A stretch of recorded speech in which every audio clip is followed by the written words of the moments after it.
We're going to talk about perennials this afternoon, or this evening, I guess it is, isn't it? As a foundation for a Kansas garden. What is a foundation? Well, we all know what a foundation is. It's something that you build on. And is a foundation all that we need for our gardens? Or can we enhance our foundation to make our gardens even more appealing? And I'm going to give you some hopefully useful suggestions about that during the course of this presentation. Let me ask you some questions to think about. Does your garden have, or do you want it to have, a design? Garden design can be formal, it can be casual, it can be a cutting garden, or it can be one of those gardens which is kind of like mine. Oh, there's an open spot there. I better find something to plant in that open spot. What about a color scheme? Do you have colors that you tend to like more than others in your garden? Or do you have a color that you absolutely do not like? I have a close neighbor who does not like orange flowers. Orange flowers are one of my favorites. So whenever she ends up with an orange flower for whatever reason, she walks down to my house, which isn't very far, and gives that orange flower to me. So we kind of work together that way. Will you use native plants in your garden? I encourage you to do so. Native plants are great. There's a saying that plant native plants for the native bees, and certainly the bees need all the help they can get. And native plants, once they are established, are pretty easy, that's a technical term, but they're fairly easy to take care of. Oftentimes they're very drought resistant, which of course is something that is a benefit to us here in Kansas. What about garden features? Do you have a fountain, or would you like to have a fountain? What about a pond? Either a natural pond or one that you've had dug in your yard for koi fish, dry creek, seating in your garden, someplace that you can sit down and relax and take in the beauty of your garden and just enjoy the outdoors. How about a fence? Do you need a fence for whatever reason? Bird feeders, bird houses, all those things are things that you will probably see this evening in this presentation that I'm about to give you. Okay, the basics. What's an annual? Well, it lives its life cycle in one season. It grows, it blooms, it dies. A perennial is present for all seasons of the year, and it comes back year after year. They live several years. There are perennials that literally live for decades.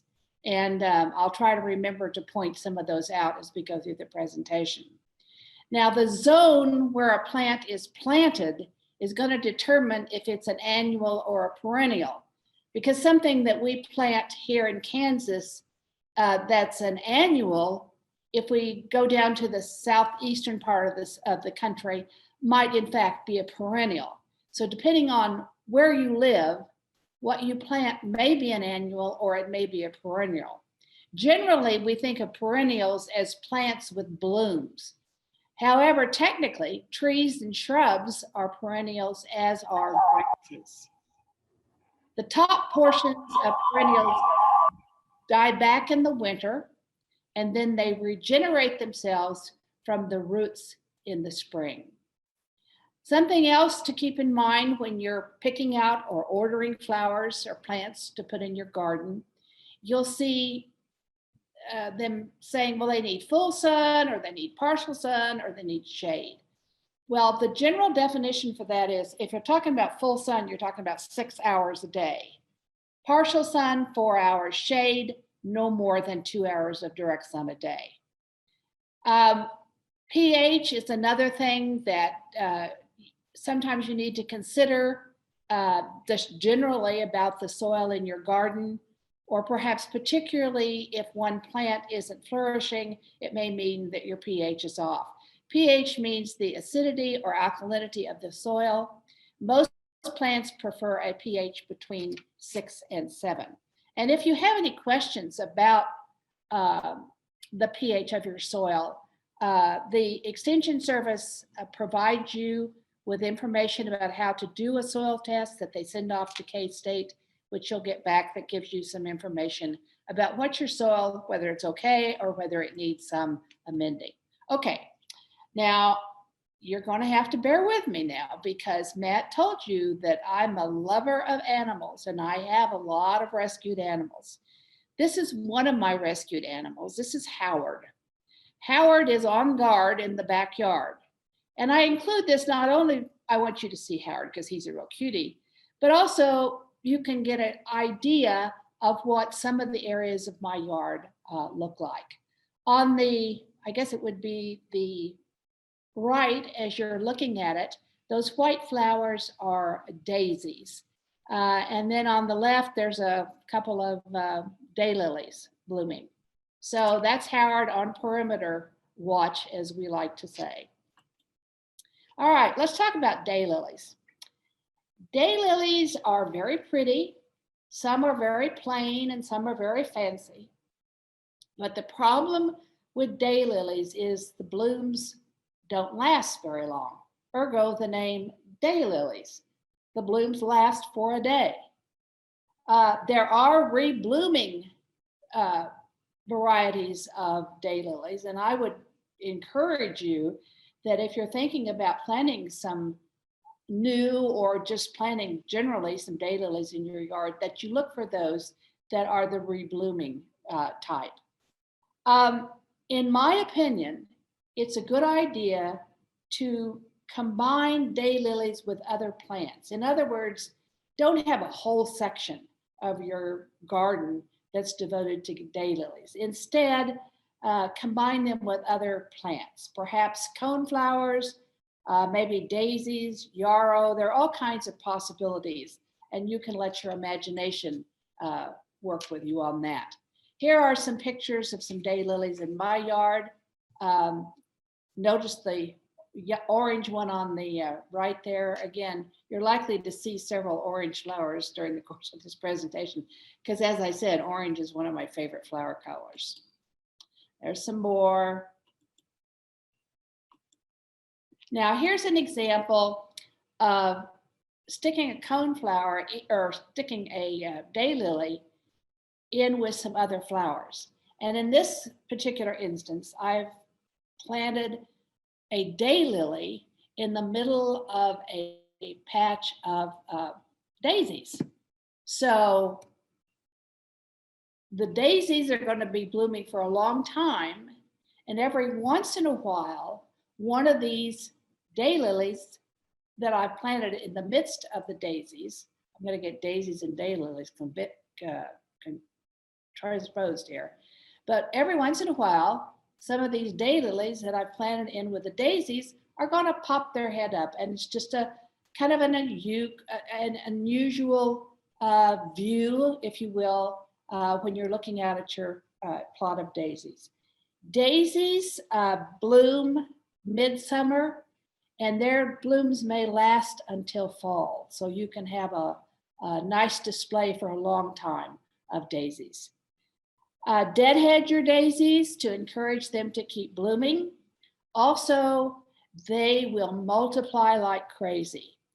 So don't be afraid to thin your daisies, transplant them to another area in your garden, or share them with your fellow gardeners. Lilies, some pictures of lilies. Lilies are planted during, you can either plant them in the fall or you can plant them in the spring. They like to have sun in the morning, but in the afternoon, especially here in Kansas, when it gets hot in the afternoon, you need to give them a little bit of shade. The other thing you want to do is keep your lilies deadheaded, because that encourages them to grow. And in the bottom here, you see this kind of brownish red. This is stuff that if you get on you, it won't come off. So don't be afraid to take your garden shears and just cut that off, because it won't hurt the lily at all. It'll keep you from getting your clothes stained. Lilies will last for a long, long time, years. So one of the things, the prerequisites you want to think about when you plant lilies is to make sure you've got a nice, well composted, good area to plant your lilies, because that's going to help those lilies to stay healthy for many, many years. We have 2 questions about daylilies, Karen. Okay. The first one is someone would like to know, are you supposed to divide the daylily? Yes. And as a matter of fact, in my opinion, you can divide daylilies almost any time. They're pretty hardy plants. And I think you could do it now. I might wait till it cooled off just a little bit before I divided my daylilies. The spring is not a bad time to do it either. So yeah, go ahead and divide them. And sometimes you'll have daylilies that just get out of hand because they proliferate so much. So those kind of daylilies you can pretty much transplant anytime because you're not going to kill them. Okay, another question? The other question is, what is the name of the yellow and orange daylily that you have planted? Okay, here's a hint for you. Okay, first of all, let me say, I don't know. I have learned a hard lesson over the years. And that is, when you plant something, you ought to keep a record of what it is you planted. Now, I'm getting better at this. As a matter of fact, I'm getting a lot better at this, but I don't remember what those were. The thing about daylilies and so many other plants too is, even if you went online and tried to find out what the name of those plants were, so many plants resemble one another that sometimes if you haven't kept a record of what it is you planted, it's going to be nigh on to impossible to figure out what it is. So my advice is keep a record of what you plant. If nothing else, keep the little tab that comes along with the plant and stick it in. I have a big plastic bag full of those plant tabs that I keep.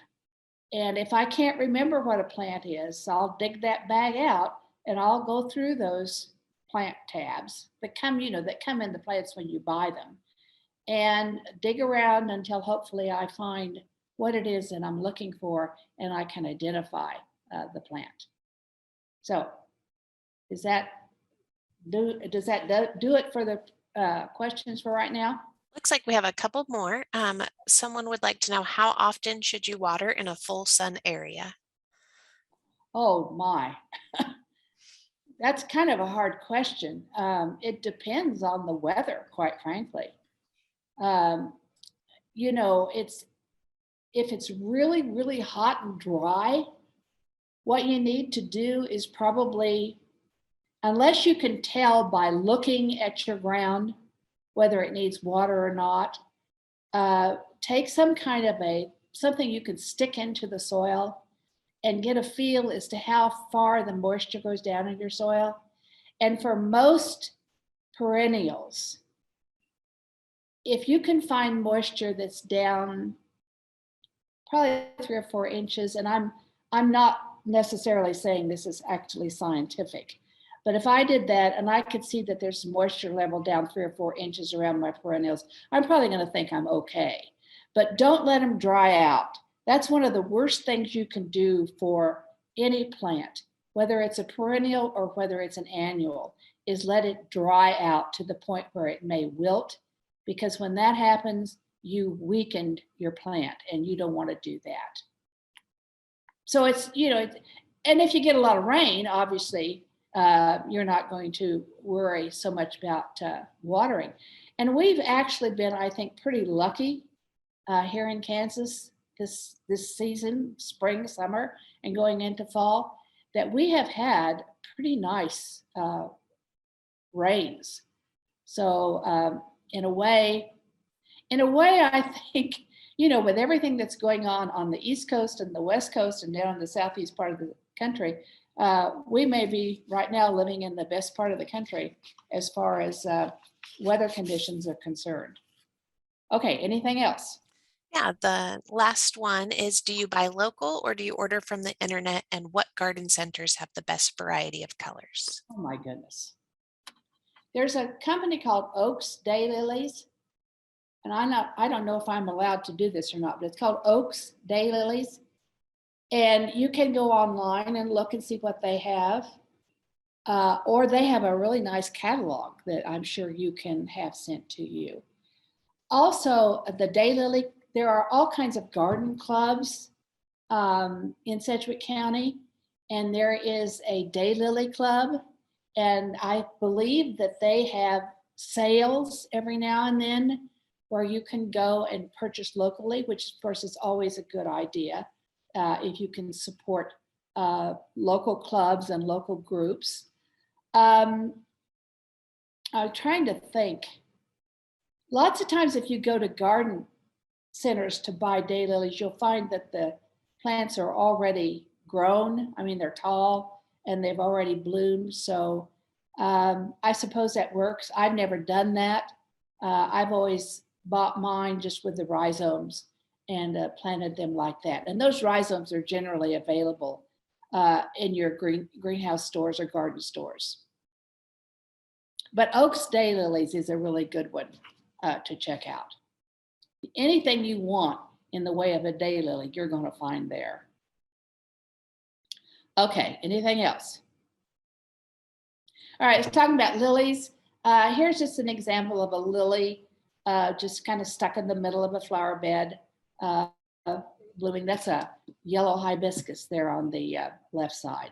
Yellow is another one of my favorite colors in the garden. There's some more pictures of lilies.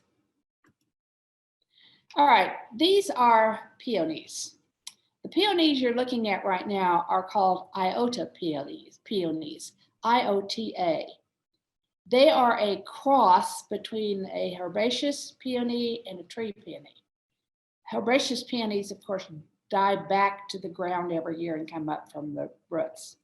Tree peonies grow on like a small tree. These two, I'm going to tell you the name of them if I can find my note here. This I did a good job on. I kept a record of what these were.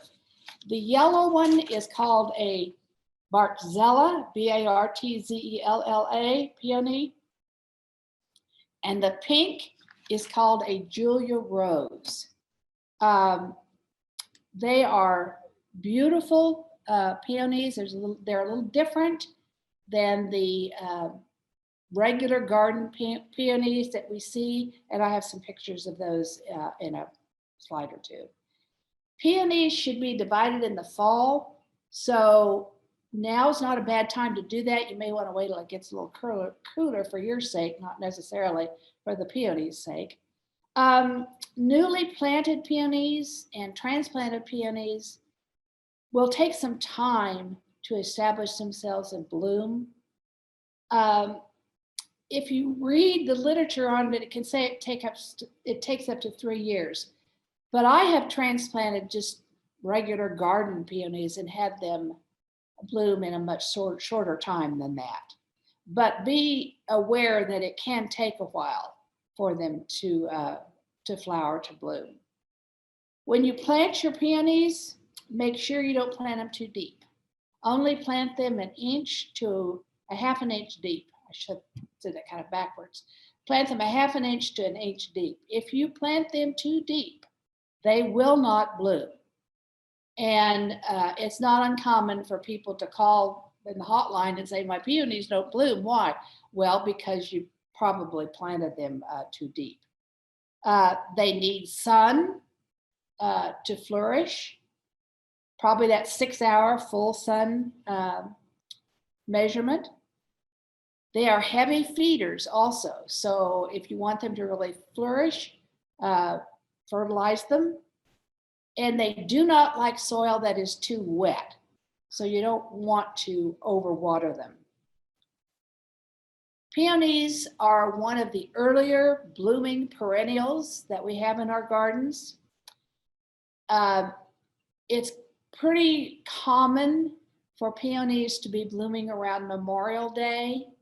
And I don't know if people do this anymore, but we used to cut the peony blooms before they had opened up. I'm talking about the regular old garden type of peonies, and put them in the refrigerator and keep them there until we were ready to take them to the cemeteries to decorate graves.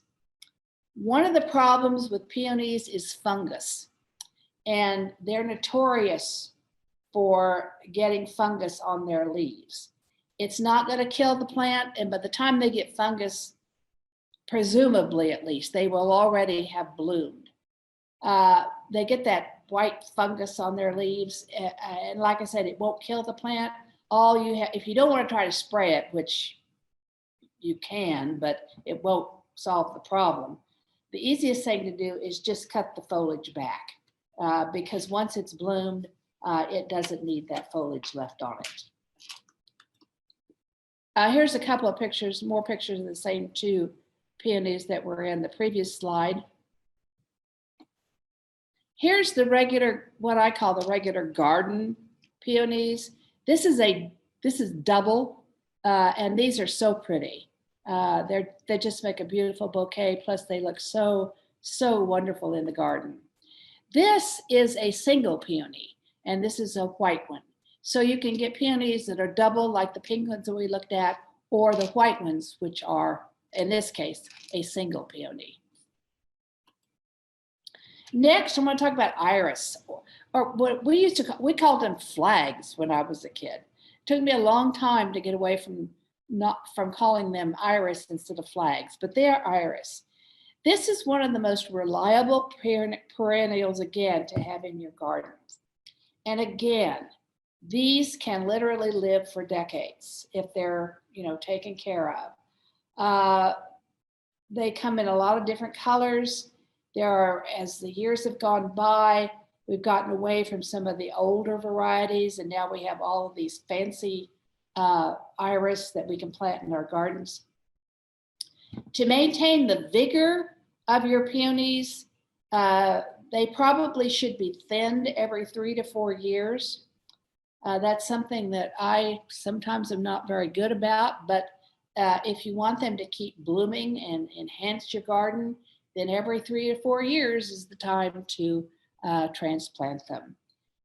When you do transplant them, again, like peonies, you don't want to plant them too deep, because if you plant them too deep, they will not bloom.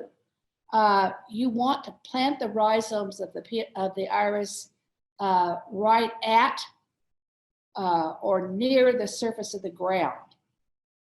The rhizomes need sun on them in order for them to bloom. They need at least a half a day of sun, which is probably in the 6 hours range. And iris do not like wet feet. They will rot if they get too wet. Now, guess what? July, August, and this is August, is the right time to thin and transplant your iris. So maybe when it cools off in a couple of days, if you've got some iris that you would like to thin and transplant, or maybe share again, this is the time of year to do it. Once you have dug the rhizomes up, you want to separate them so each rhizome has what they call a flag of leaves on it. And then you leave them set out in the sun for 2 or 3 days until I call it cured, and then you can put them back into the ground. So there's some. The one, these are the more common types of iris. The one on the left, the yellow one, that's a dwarf iris. It's cute, isn't it? And then the picture on the right in the background is a Clematis, which unfortunately I don't know the name of, and a root that's come up from a rose that was not grown on its own rootstock, so it's gone back to the rootstock that started the plant. Okay, here we go. Here's a couple of the fancier, newer ones. I can tell you that the iris on the right is called Champagne Elegance. And it's very, very pretty. And that's, I purchased that from Brex online. The one on the right is a very pretty lavender one, but I can't tell you what the name of it is. The yellow iris on the right, or I'm sorry, the yellow is, the name of it is Harvest Memories. And again, I purchased that from Brex. The iris on the left, the right. I really wish I knew what the name of that is. I think that is one of the most beautiful irises. But unfortunately, I didn't keep a very good record, so I don't know what the name of that is. But sometimes, if you see an iris or a plant that you really like, sometimes if you get on the internet and start searching around, you can find something that either looks like what you're looking for or is the actual product. Here's some pictures of some petunias. They're one of the annuals that adds interest and color to your perennial garden. You can use them in pots or containers. And one of the advantages of planting these annuals in pots or containers is that you can put them wherever you want them, even though the ground may not be conducive to planting them. And you can move them, assuming it's not too heavy. Let's say you had them in a spot early in the spring, and now it's summer, and you want to move it to a different spot. So that's one of the advantages of those. The petunia, I think you maybe can read what I have written on the screen, on the slide. Those petunias are called hedge petunias. Another master gardener clued me into those because I'd kind of burned out on petunias. I thought they're more trouble than they're worth. But hedge petunias are really very nice petunias. They put out lots of blooms. You may have to shear them back a little bit after the first, early summer, but they'll come right back and bloom again. So hedge petunias, Hedge, and they're fairly easy to find. The one on the left may be a wave petunia, I'm not sure. This is just another view of my yard. If you look on the left, that is a fence, and that plant in the foreground there is a climbing hydrangea. And in the background, there is a clematis. This is an example of a planting that is for privacy. It shields my view of the yard of the people who live on the north side of me. And then on the right side, there's not much to see there, except I do have my bird feeder that you can see. All right, let's talk about roses. I recently saw someone describe roses as the queen of flowers. And indeed, they probably are. Roses are beautiful, but roses are not the easiest perennials to grow. And I know people who have just thrown their hands up in the air and say, I'm not even trying anymore. They are, insects like them, not good insects necessarily, but bad insects. They are susceptible to disease. And you'll see I've got on the left there, the yellow rose, I've labeled it Poor Julia Child, because poor Julia Child has passed on. I no longer have a Julia Child rose. It just died. I think it may have gotten Rosette, I'm not sure. This is a peace rose. Peace rose, everybody knows peace roses. They're just absolutely beautiful. And this is a bud, that's a bud on the same plant, but you can see how pretty it is. The purple, I'm going to go back here for a minute. See that purple stuff growing, again, stuff, a real technical term. See that plant growing in amongst the peach rose? That is purple veronica. It's also known as speedwell. It blooms from spring to fall. It's very low maintenance, and you can deadhead it to encourage more blooms. This photo, I don't know if I said this at the beginning, I should have. All the photos in this presentation are photos from my yard, unless I have noted otherwise. And here I've noted that this photo came from the Better Homes and Garden website. But that's purple veronica, also known as speedwell, and it comes in different colors. This is, I'm very proud of this. This is an old-fashioned Rambler Rose. This rose came, or at the start I got from this rose, came from one of our family farms.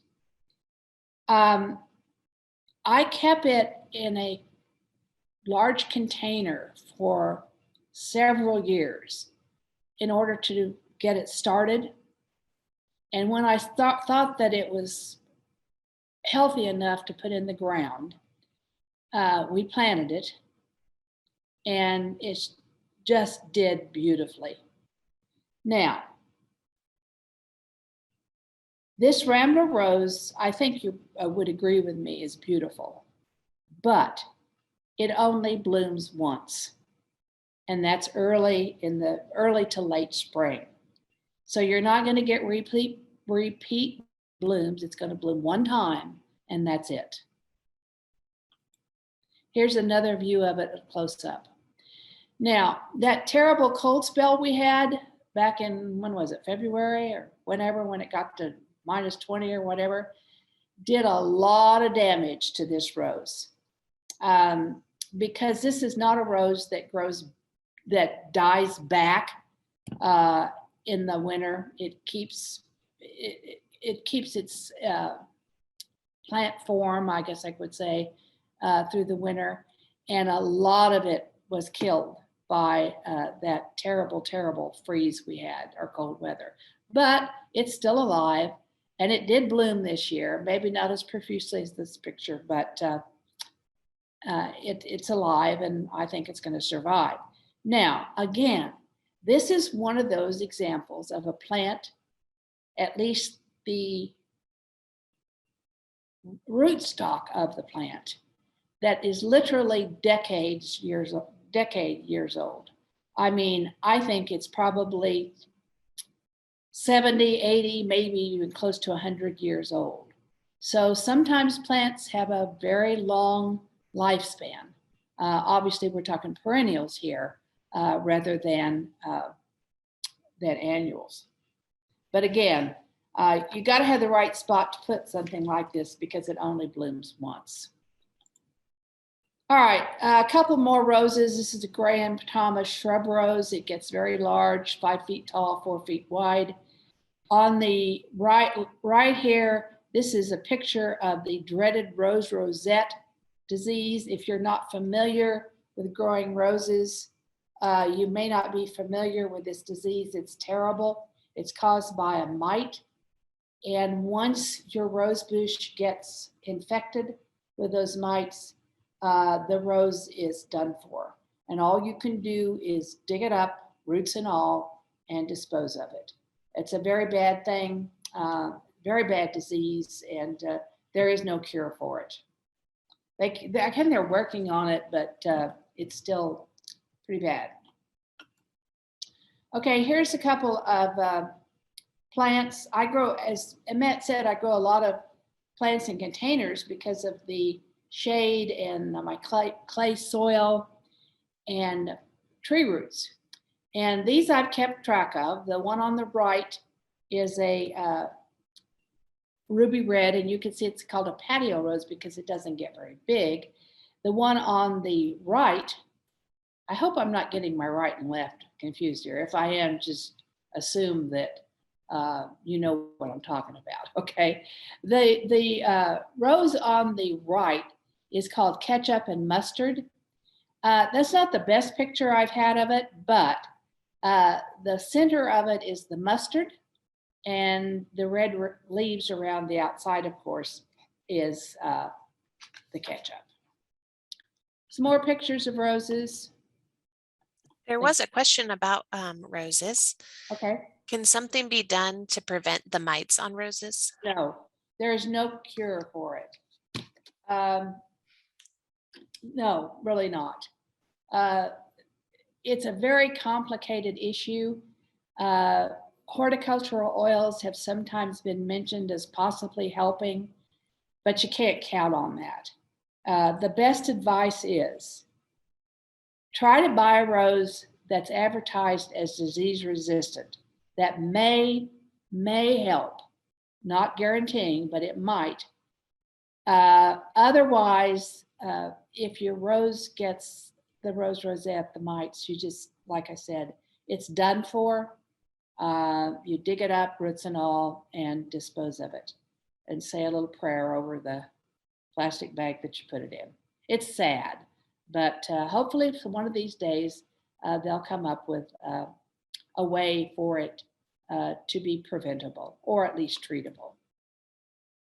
This is, I kept a copy of this. This is a rose from Weeks Roses. It's called Vavoom.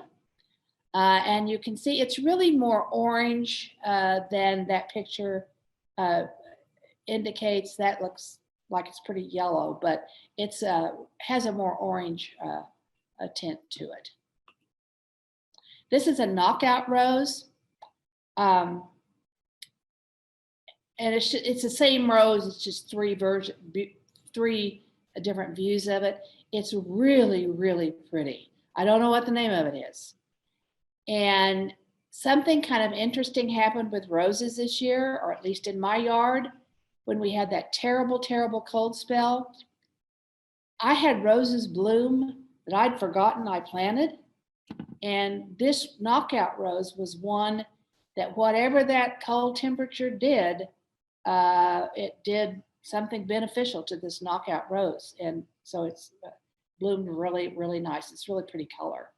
Kind of a coral orangey color. This is a white out rose, and that in fact is the name of it. It blooms from spring till frost. It's white. It's covered with blooms. And it's fairly, I mean, I've never had a problem with disease on it. Knock on wood, but it's pretty healthy rose.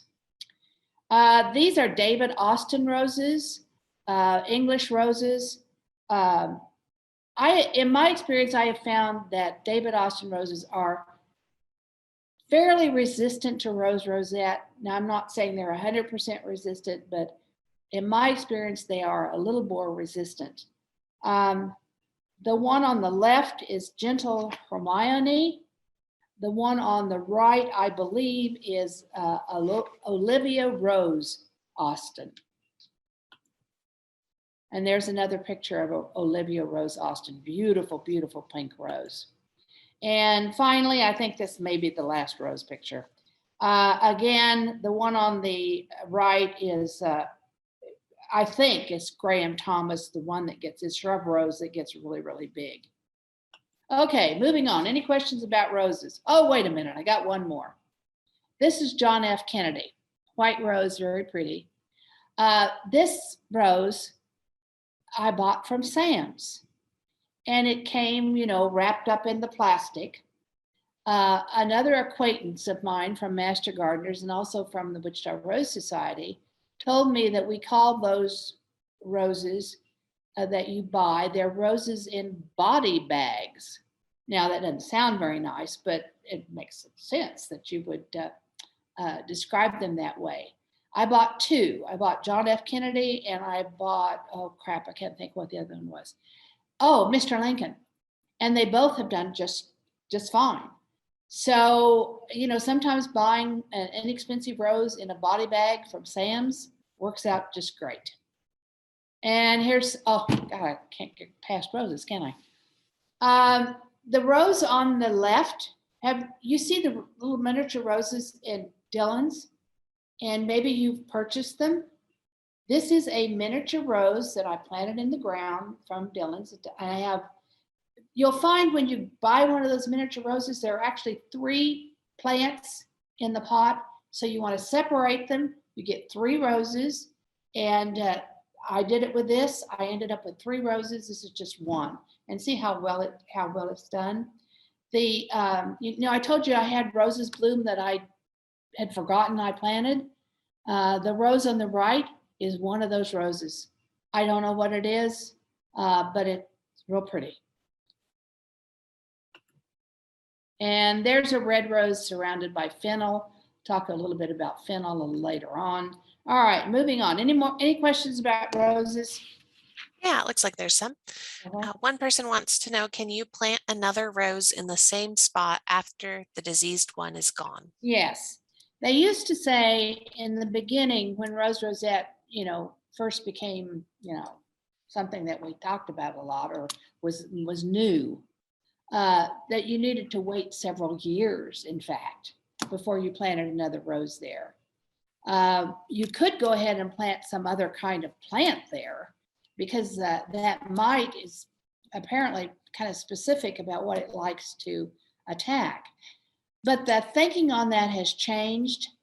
And now I think, I can't tell you exactly how long the recommended time is, but you could wait probably a few weeks and it would be safe.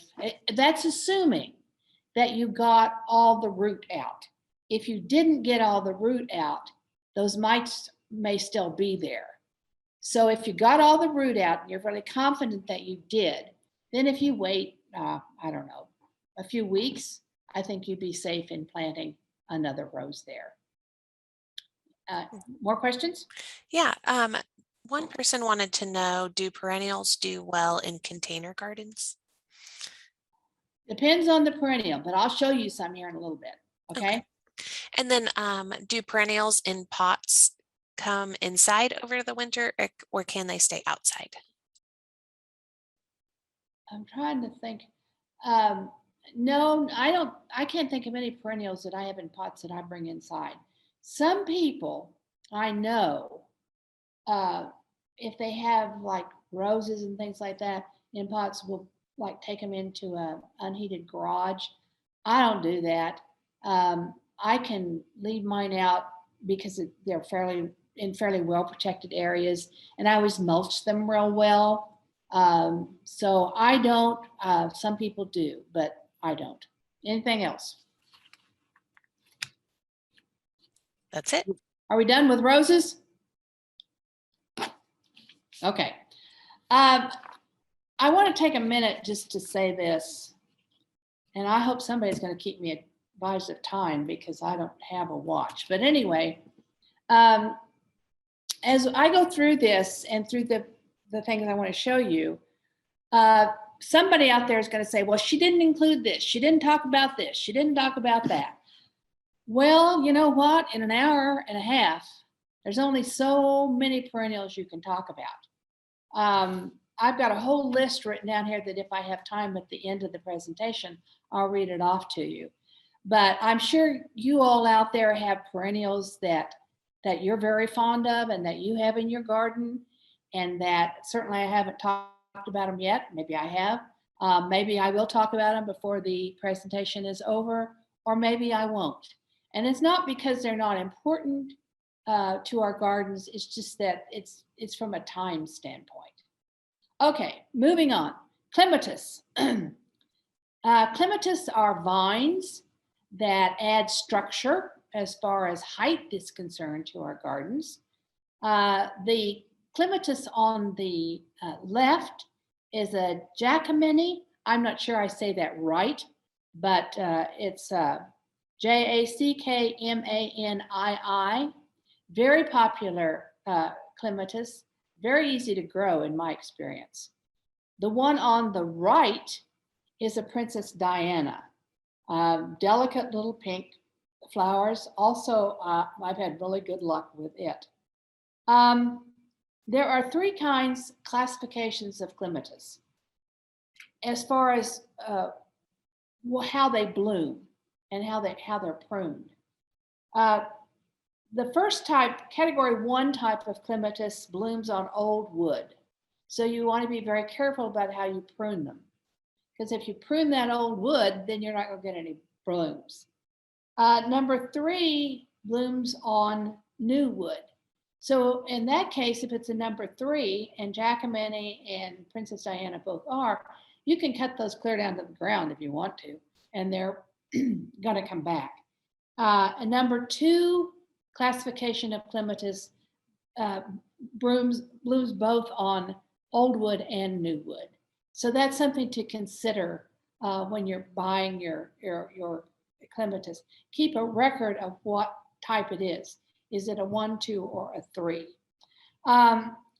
You can cut, like for the Jacqueminnie, you can cut down that, like I said, my daughter once cut it clear down to the ground and it came right back in fine form next spring. But the recommended is to cut it down to your preferred height, whether it's 2 feet, 4 feet, whatever, where you have good leaf buds. And that's a good rule of thumb for pruning. Some clematis rebloom. The Jacqueminnie through the summer will occasionally put out not a flush of blooms, but a bloom here and there. Plant clematis in full sun, but they like cool feet, which means that you want to have some mulch around their roots, or maybe you just want to have plants planted close to the roots of the clematis that keep the roots cool. So, and also plant it where you want it to stay, because it is nigh on to impossible to transplant a clematis. Not that you can't do it, but it's very difficult to do. Here's another view, bloom of, or picture of the Jacqueminnie on the right, and on the left, I believe this is that clematis that I showed you earlier that was growing on the trellis. I believe this is called the Vagabond. Okay, and here's a couple more. That's Princess Diana on the right. The one on the left, I don't know what it is, but I would like to point out, if you can see that plastic fencing, that was put on there so that the clematis had something to grow on. It's really inexpensive. You can buy some real expensive ones, pre-made, but you can buy this, go to your local hardware store or wherever, buy some of this plastic fencing and just wrap it around your drain pipe, and your clematis will grow on it. Now, you don't have to, all yours don't have to be on the plastic fencing, but use your drain pipes too as the basic support for your clematis. This is another pretty one. You can see it's growing on a drain pipe. This, I think, is Snow Queen. It's possible that it is Samaritan Joe, but I really don't think so. I think it's Snow Queen. It can get 8 to 12 inches tall, needs full sun, and it gets it where it is. It blooms in May. The one on the left, you can see, I think, the Henry. I think there's another I on the end of that in some spellings. This thing is planted in partial shade, which this particular clematis is supposed to go in partial shade. It went forever and didn't bloom. I got so sick of it, we just cut it down to the ground, and look what it did. What? It just needed to be cut back, I guess, and then we got a flush of blooms. And the one on the right is just a kind of an accent piece for the yard. That's an old bicycle that I had when I was a kid. And it's got a clematis growing on it. And then in the back, you'll see a rain barrel. I have several rain barrels in my yard to collect rain when it rains, and when I water, especially off my deck, to collect water that may come off of that. Sometimes bad things happen to our efforts at gardening. This was a rose and clematis combo. It was a Princess Diana and a lemon and orange rose bush. And it looked so neat together. Unfortunately, the rose bush got Rosette and had to be taken out. I haven't given up on this. I'm going to continue to try to plant these combos. I didn't this year for whatever reason, but anyway. But that's something to consider, trying to combine roses and clematis. The other thing to consider when planting clematis is plant two varieties together, and you'll get these intertwined vines with different flowers, different colors. Neat idea. The other thing that's dead is the blue Atlas cedar. We tried desperately to keep that thing alive during the winter, but didn't work. If you get, I have a new lemon and orange rose bush that I just got. This will be my third one. I am absolutely determined that I am going to get a lemon and orange rose bush to survive.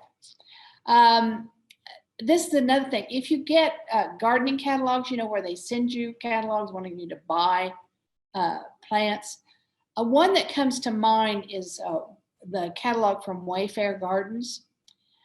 They will now provide you with pictures of combinations that you can plant, specifically in containers. And of course, they will gladly sell you all those plants. But it is a source that you can use for inspiration as to how to plant containers. These are just points of interest. This spider plant hanging off of trees. They do well in the shade. You don't want to give them too much sun or they'll burn up. But they're kind of neat, hanging out, as points of interest in your yard. A couple of bushes, butterfly bush on the right. Butterfly bushes are invasive. Good idea to cut them clear back in the spring and they'll sprout up with no problem. And you will see butterflies on them. The one on the right is a crepe myrtle. Crepe myrtles are subject to dieback. It depends on where they're planted. If they're planted somewhere where they're really protected, you'll probably be all right leaving them. But if they're planted somewhere where they get a lot of cold, harsh wind, you may end up having to cut them clear back in the spring. I told you I'd show you some fennel. This is fennel. This is a perennial herb. It is a host plant for swallowtail caterpillars, which turn into those beautiful swallowtail butterflies. Also consider planting dill and parsley, which are also host plants. Sometimes dill will survive over the winter. Parsley, I've never had much luck with, although some people say they can get it to live over the winter. You can see how this is kind of stripped. There were caterpillars on there. The problem with that is we had a whole nice grouping of caterpillars on our fennel one day, and the next day they were gone. I have a feeling some hungry birds had a little feast. But it is very hardy. It will come back. It's even kind of pretty. And it serves a purpose with providing, with being a host plant for the swallowtail caterpillars, which turn into swallowtail butterflies. Milkweed. Milkweed is a native North American plant. We're talking about, again, trying to encourage the use of native plants in your garden. Monarchs eat it and they lay eggs on it. And that's the only plant that monarchs do that with. It can grow, this is swamp milkweed. It grows 3 to 4 feet tall. It's one of the easiest, at least for me, to grow. It takes full sun and it likes a goodly amount of moisture. In the front there is a Coleus, which again is a great plant for adding color to your garden. Here's another milkweed. This is orange butterfly milkweed. It's, as you can see, well, again, it's an orange plant, which of course I love. It's very, very colorful, doesn't get very tall, has a nice spreading growth to it. And it's, again, another type of milkweed. In that green pot there is some purple fountain grass. Okay, I'm real proud of this picture. The grass in both of these pictures is zebra grass. But if you look in the back, you can see the monarch butterfly on my swamp milkweed. This is another grouping or planting of swamp milkweed that has just done fantastic. That's probably at least 4 feet tall. And a couple of days ago, this monarch was out having a little meal on the milkweed. Russian sage, again, if you like to attract pollinators and good bugs to your garden, plant this. It's a perennial, come back every year. That one looks a little floppy, but it's kind of late in the season, I think, when I took that picture. Oak leaf hydrangea. This is a good plant to grow in the shade. It's remarkable because of the huge blooms that it has on it. Okay, alums, also known as flowering onions. The picture on the right is from my garden. The one on the left is from the Better Homes and Garden website. There are all kinds of alums, all colors, all shapes of blooms, all heights. Some are very short, some are very tall. You should deadhead them after they bloom, but leave the foliage because it's one of those plants that needs that foliage to die back in to regenerate the bulb. You should probably divide them every 3 or 4 years in the spring. You can plant them this time of year. So if you don't have any and you'd like to have some in your garden, planting in the fall is a fine time to do so. Plant them in a sunny location. But again, if you plant the tall varieties, be sure they are in a spot that's protected from the wind. And heaven only knows we have lots of wind here in this part of the country. Alums bloom early in the summer. They're just a neat and unusual plant for your garden. On the right, there's that purple fountain grass again. See the green pot is a pop of color for the yard. You can't see it very well, but the pot in front of the cottonwood tree has lemongrass growing in it. Grasses are great for your garden to add different kinds of interest. And they do well in pots as well as in the ground. Here our grasses are used to hide the air conditioning and I think they're heat pump units. So that's a use for grasses too, to hide things that you don't particularly want as standing out in your landscape. Okay, next one, moonflowers. See the insect inside the moonflower there? Moonflowers are invasive. There is absolutely no question about it. But if you want some flowers that bloom at night, then this is your cup of tea. Moonflowers are members of the morning glory family, and they are pretty, but they are invasive. And if you get them, if you plant them, you're likely to end up pulling a lot of them out. Now they produce these huge seed pods, which you can collect and share with people who would like to have moonflowers growing in their yard. They're really a pretty plant. All right, there's another shot of one growing on my step. But on the right, see the Sphinxomoth? If you have these plants, you are likely to see Sphinxomoths, that's kind of tricky to say, enjoying the nectar that they can get out of the moonflower. They're big, these Sphinxomoths are.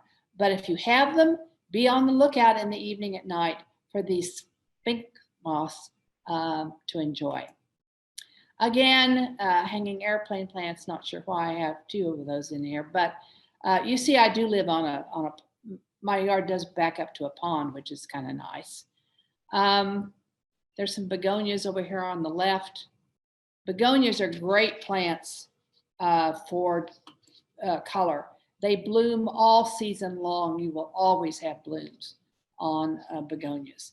This is a drift rose that I had in a pot. It lived for a lot of years until it finally died. Sometimes they live for a long, long time, but eventually they probably will outgrow their lifespan in a pot. Oop, I want to go back. See the bench back here in the back? I have lots of benches in my yard. There's always some place in my yard to sit and contemplate the garden, the plants, maybe the wildlife, the birds and the bees. This is another point of interest in the garden. It's a hosta in a pot. With proper care, hostas will live in containers for years, and I mean years.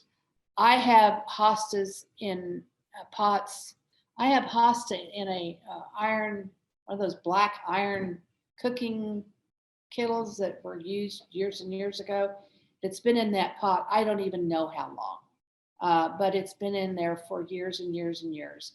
And if they're in a big enough pot, you don't have to worry about them over the winter. If you want, this one gets moved into a protected spot because it's sitting up on top of that other pot. The thing to remember about perennials in pots is winters can be dry, and you have to remember to water them, because if you don't and it's a dry winter, they'll die. But with proper care, they can live forever.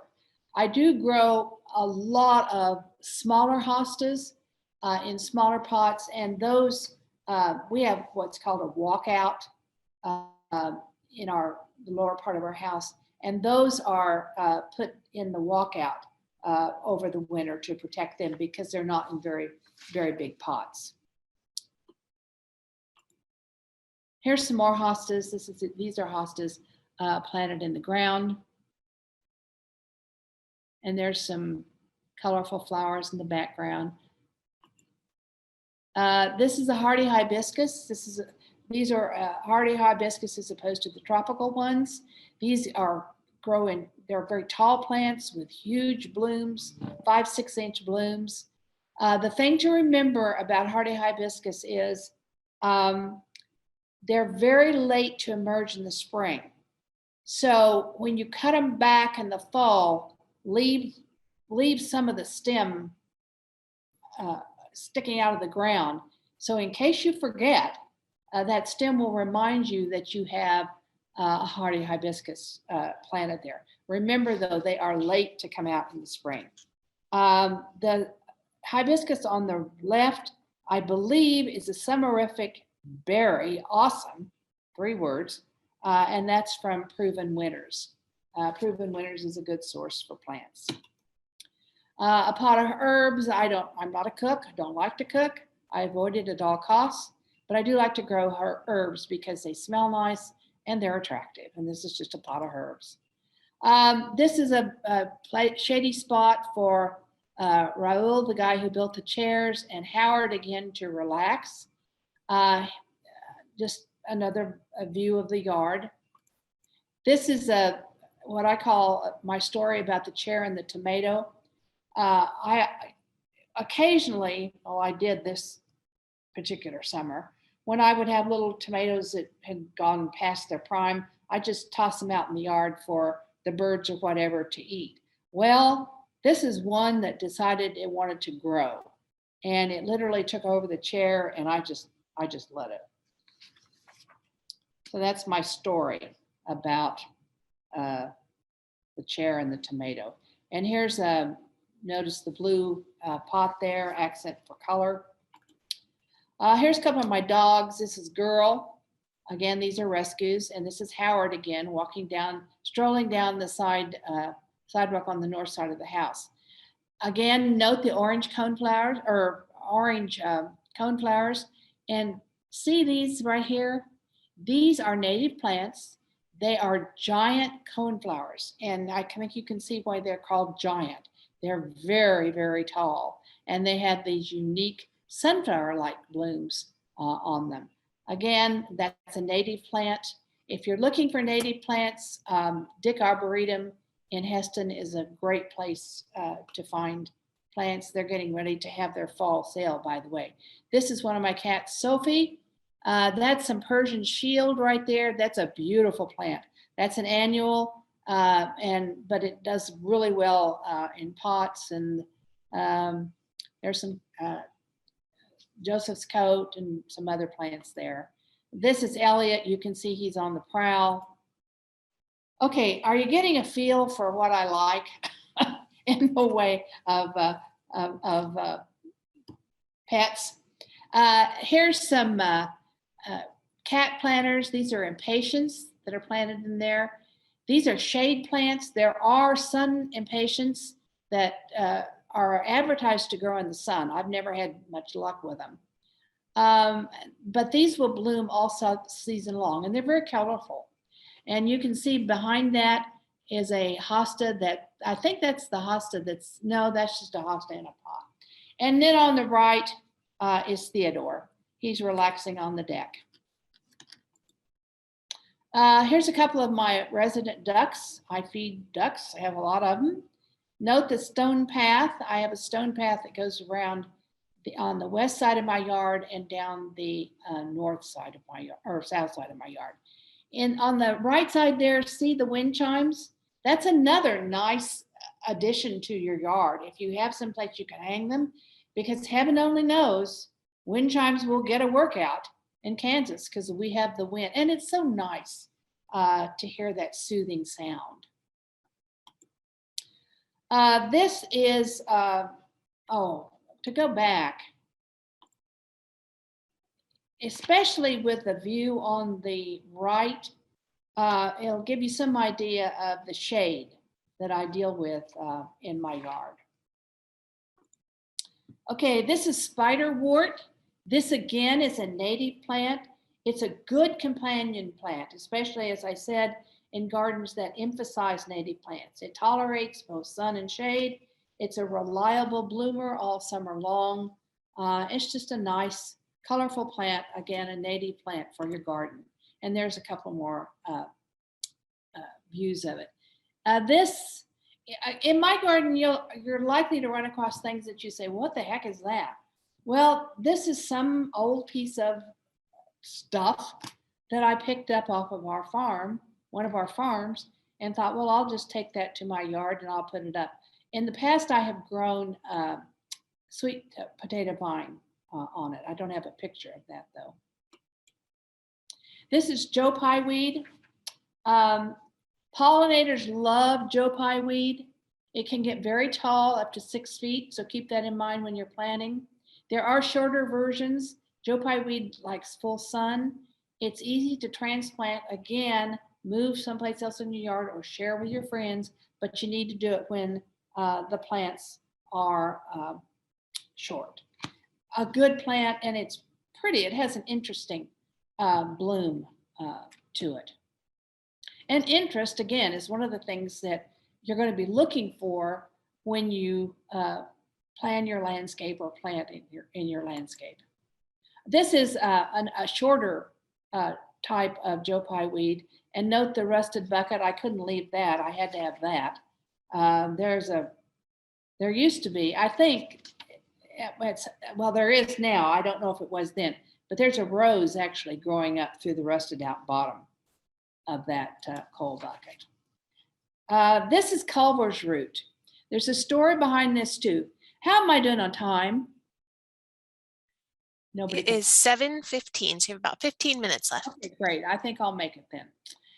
This is Culver's root. I only have this plant because as I was looking through some plant catalog, I saw this plant that was called Culver's root. Culver is an old family name. And I thought, that's interesting. Maybe I'll get some of this and see what it does. And I got some. I actually got it at Dick Arboretum, which you can't get it this fall, but you'll be able to get it in the spring if you're interested in it. It gets very tall. I know it gets over 5'6" tall because I'm 5'6" tall, and this Culver's root is taller than I am. Not by a lot, but it is taller. The picture on the right is a photo of what the blooms actually look like in mass. It's a very unusual plant. It's pretty. It probably will require you to provide some support for it because it is so tall.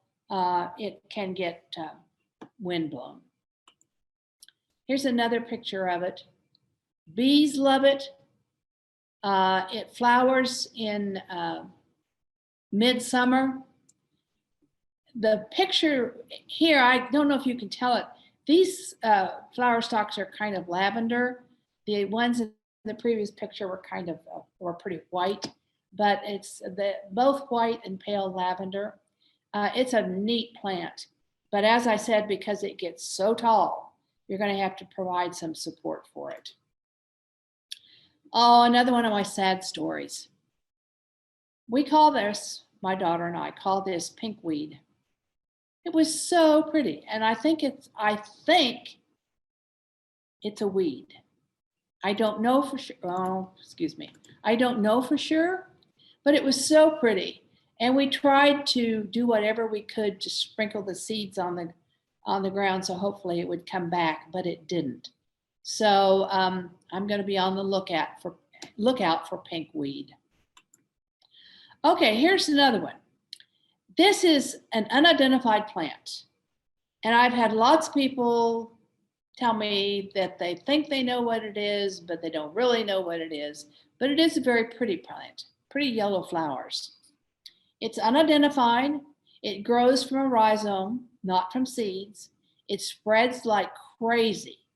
So once it gets done blooming, it gets cut back and pulled up to control. This again is a plant that has a history. I got the start from the family farm. So the roots or the beginnings of this plant go back literally decades. I'm saying 70, 80 years. It's pretty. It adds a lot of late summer, because it's blooming right now, adds a lot of late summer color to the garden. These are begonias. Again, begonias, you can't beat them for color. They're easy to grow. They like a sun, but they like a little shade. And they provide reliable color to your garden. They'll bloom all summer long. There's my certified wildlife habitat certificate that shows I say what I am what I say I am. On the left here, this is a tropical plant that's overwintered in the house. This is not a perennial, but a tropical plant that's overwintered in the house. I have a large basement area where I can overwinter plants.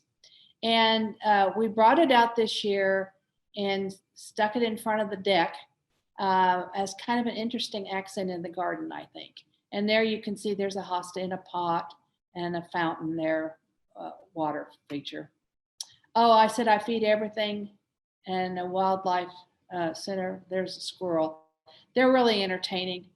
I don't get mad at them. I know a lot of people hate them, but I kind of enjoy them. We had some baby squirrels this spring. It's the cutest thing ever. But this squirrel, he had a whole bunch of he had another feeder down here that would have been real easy to get into, but he preferred to show off his acrobatic skills, I guess. Wind chimes again. Here's water. Water features in your landscape is something you should always consider. This is a cat fountain, surprise. This has moving water. And of course, moving water is always more attractive to creatures than water that just stands still. Look at this. See the frog? Isn't that neat? I mean, it's not a frog. It's a toad. See the toad? The toad found the fountain. And he or she spent a good part of the day enjoying that fountain. And there's just another view, and you can see, oops, excuse me.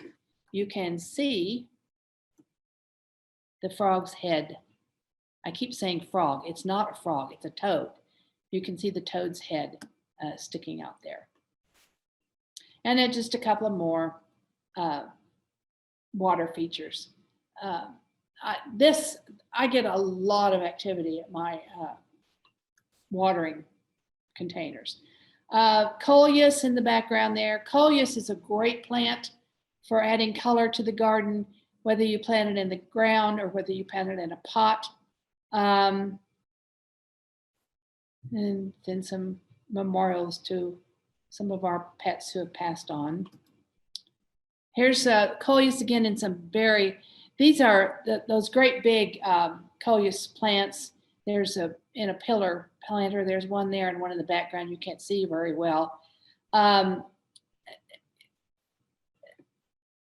They need shade, these do. They don't get much sun at all, but they do get a little. And down here, I want to point this out. This is another herb. This is basil. I love basil. To me, nothing smells much better than to sit in a chair by this pot of basil and reach out and kind of crush some leaves because I love the smell of it. There's a hibiscus there, some other things growing.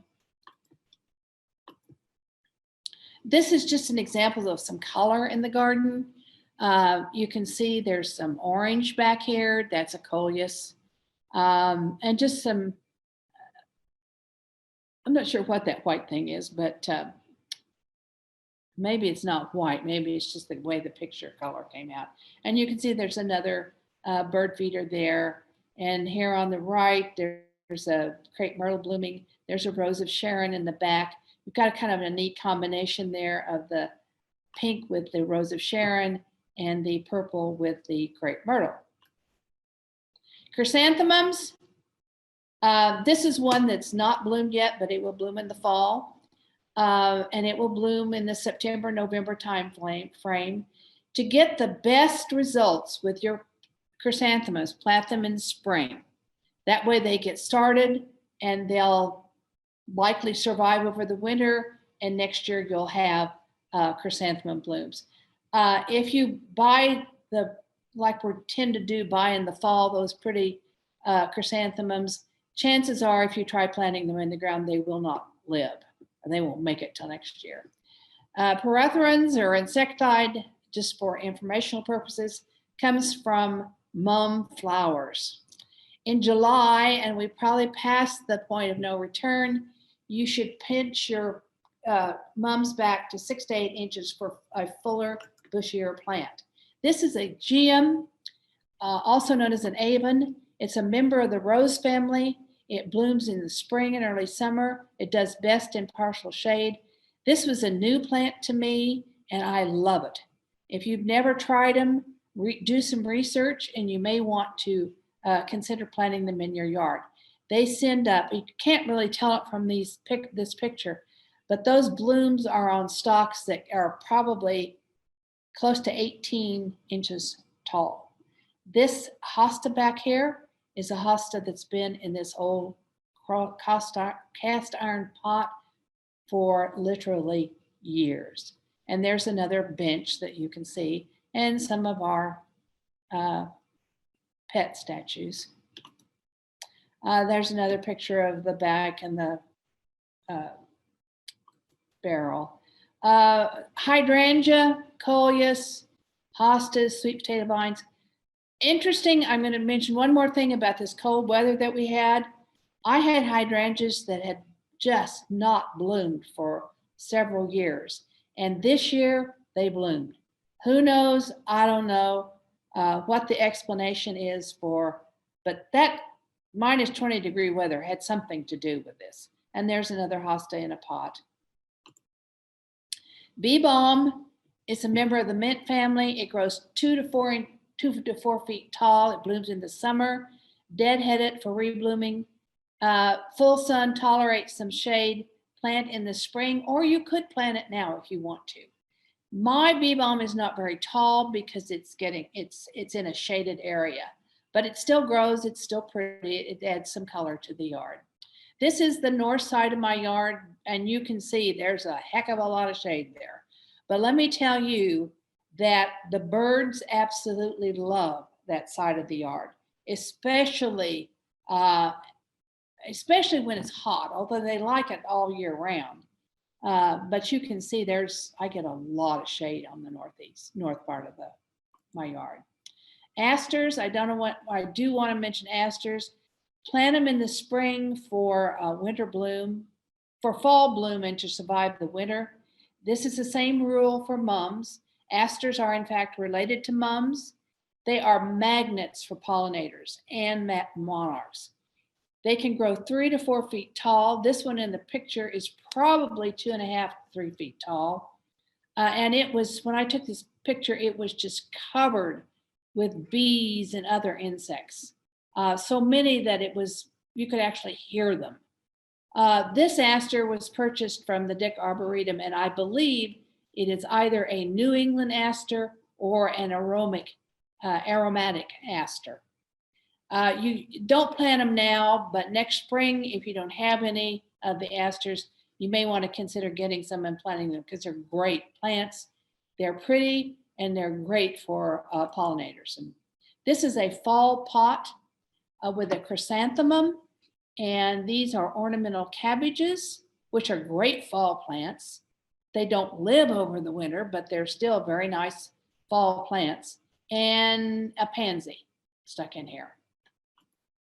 This is a coral bell. It blooms late spring, early summer. Plant them in partial shade. This one is called caramel. I think you can see why it's called caramel. There are all different colors of them, greens, blacks, reds, a very nice plant for planting in the shade. Here's just a picture. This is the fennel plant on the right. And here's just a combination of a pretty red Coleus, and then some planters just call for the right kind of plant. And this bunny planter called for parsley to be planted in it. It's perfect. Ornamental peppers, those are good, interesting plants for your garden. There are all kinds of them, and they do well in pots. They don't live over the winter. Here's just a combination of begonias and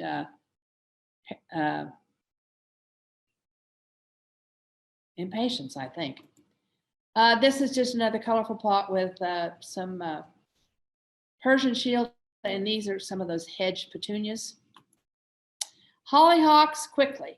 Hollyhocks are related to hibiscus. They appear to be perennials because they do come back year after year, and they do that because they self-seed.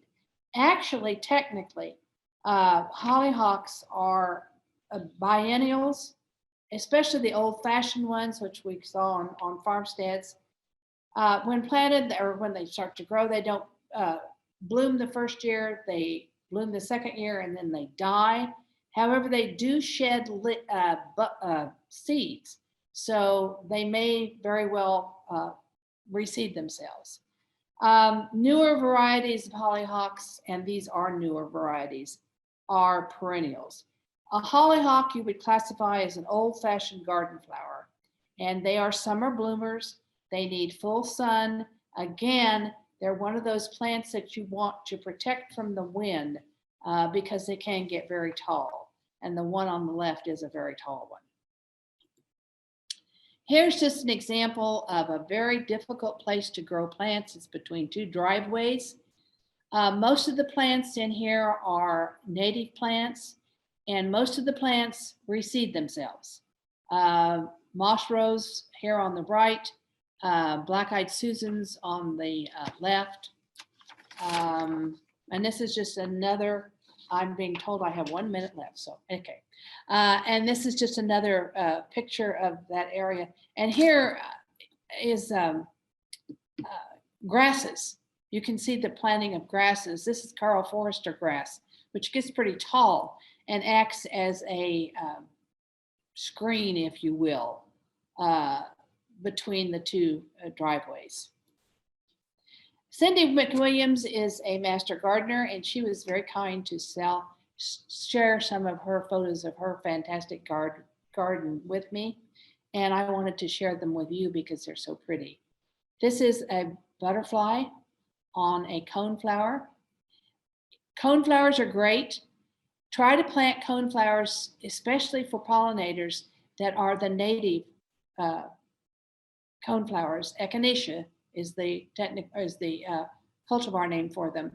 Because if you buy the ones that are double flowered, pollinators can't get to them. So look for the native coneflowers. Of course, you want to plant some like those purple or orange ones that I showed you earlier.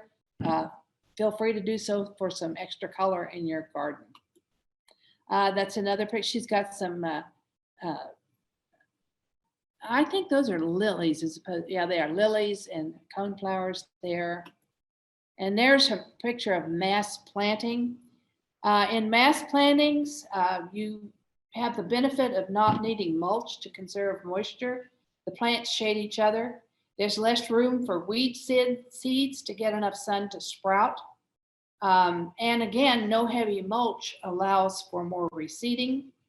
Plants actually prefer to live in communities, and there are more plants for pollinators to enjoy. And there's another picture of some of her flowers. And I'll end with this one because it shows oh gosh, now my mind's going back. There's a monarch butterfly and, oh, somebody help me. What is that bug? I can't think of it. It'll come to me after we end this. But that's interesting because you've got both the monarch and this creature on the same flower. Now, that's all I have. I think you can see why I had to limit what I talked about because there's just so much in the way of perennials. Does anybody have a quick question that I can deal with? Yeah, we have a couple questions that we could try to answer real quick. One person wanted to know, what kind of mulch do you use around your plants? If I have somebody that can mulch my leaves in the fall, I will put those down. Now that technically is not a mulch to use in the summertime, but leaves that are chopped up make really good mulch to lay down in the fall because the winter will break it down and it will go into the soil. I buy usually cedar mulch that I put down in my yard to the extent I put it down. And I put mulch around a lot of my plants that I have in containers to help them get through the winter. Next. Okay, we have a couple people letting you know that's a praying mantis. Thank you. Thank you. Another person wanted to know, do you have ideas for perennials that would work well in window boxes? Well, I've seen perennials in window boxes. You know, that could be a challenge. Window boxes are usually not very deep. So I'm not sure. I would think that window boxes would be more useful with annuals. I right off the top of my head, I can't think of a perennial that might do well in a window box. Because like I said, usually window boxes are not very deep and wouldn't be very conducive, I think, to planting perennials. Next. The very last question. Someone asked, I separated my iris and now they don't bloom. What have I done? You planted them too deep? I mean, literally, the rhizomes on an iris need to almost lay on top of the soil. And if they're not getting enough, that's one thing. And then they need a lot of sun also. You know, like the 6 hours of sun measurement. But I'm betting that you planted them too deep. You probably planted them so that you covered up the rhizome with dirt, and that's a problem. You're going to have to dig them up again and replant them. And this is the time of year to do that. Right. Okay, and one last question. How do you know which hibiscus are perennials, and is the Guillaume perennial? Yes, Do you? yes, it is. Now, it's a fairly short-lived perennial. I didn't mention that, but I don't want to dissuade you from trying them because they're really neat plants. They're kind of a short-lived perennial. Instead of talking decades, you're talking 4 or 5 years, maybe longer. But yes, it is a perennial, and it's just a neat plant. And how do you know which They hibiscus come, are perennials? they come in GMs come in different colors too. Well, when you buy them, uh, if you buy a hibiscus, a nice short plant in a garden center that has these pretty big blooms on it, it will say it's a hardy hibiscus. Oh, I'm sorry. It will say it's a tropical hibiscus. Tropical hibiscus do not live over the winter. If you want a tropical hibiscus to live, you have to bring it inside and try to overwinter it. Usually when you do that, and then when you put them back out the next spring, they just don't do quite as well. But you can save them if you take them inside. Hardy hibiscus are ones that you plant in the ground, and when you buy them, it will say it's a hardy hibiscus. You plant it in the ground and it will live for years. And they get very tall and they have very, very big blooms on them. But when you buy them, they'll be distinguished between the tropicals and the hardies, if that answers your question. Great. Okay, well, thank you, Karen. I'd like to thank Karen Sanders West for tonight's presentation and Matthew McKernan and the K-State Extension staff for their partnership on this series.